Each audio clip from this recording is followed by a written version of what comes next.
বর্তমানে বাংলাদেশে যে জ্বালানি ও বিদ্যুৎ সমস্যার মধ্য দিয়ে যাচ্ছে, তার পিছনে কোনো একটি নির্দিষ্ট কারণ নয়, বরঞ্চ অভ্যন্তরীণ ও বহির্বিশ্বের একাধিক বিষয় দায়ী। তো আজকে সংক্ষেপে কিছু কথা বলার চেষ্টা করব। তো প্রথম হচ্ছে আমরা আমদানি নির্ভরতা।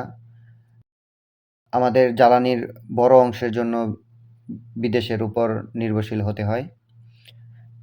বিশ্বে বাজারে তেলের দাম বাড়লে আমাদের দেশে সরাসরি তা প্রভাব পড়ে এবং মধ্যপ্রাচ্যে পৃথিবীর বিভিন্ন প্রান্তে চলমান রাজনৈতিক অস্থিরতা ও যুদ্ধের কারণে জ্বালানি সরবরাহের বড় ধরনের একটি বাধাগ্রস্ত হয় বা হচ্ছে।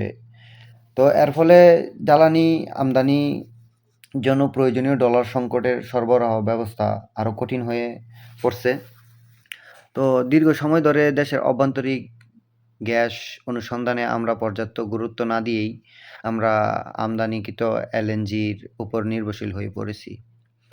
তো এই সংকট থেকে আমরা উত্তরণের জন্য আমাদের নিজস্ব গ্যাস অনুসন্ধানে আমরা জোরদার করা উচিত এবং নবায়নযোগ্য শক্তি বাড়ানো উচিত। যেমন সৌরশক্তি ব্যবহার করে বিদ্যুৎ উৎপাদন, বায়ু শক্তি ব্যবহার করে বিদ্যুৎ উৎপাদন। তো এগুলো আমাদের বাড়ানো উচিত এবং জ্বালানিতে আমরা মিতব্যয়ী হওয়া উচিত। তো দুঃখের বিষয় ২০২৬ সালেও এসেও এই অবস্থা।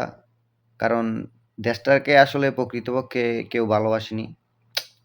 যারা আসে তারা শুধু এদেশে বিনা পুঁজিতে ব্যবসা করে, ইনভেস্টমেন্ট করে, হ্যাঁ, বহির্বিশ্বে নিয়ে তা আনন্দ ফুর্তি করার জন্যই। সো ইতিহাস দেখলে তো আমরা এমনটাই দেখতে পাই। দুঃখের বিষয় বাংলাদেশ।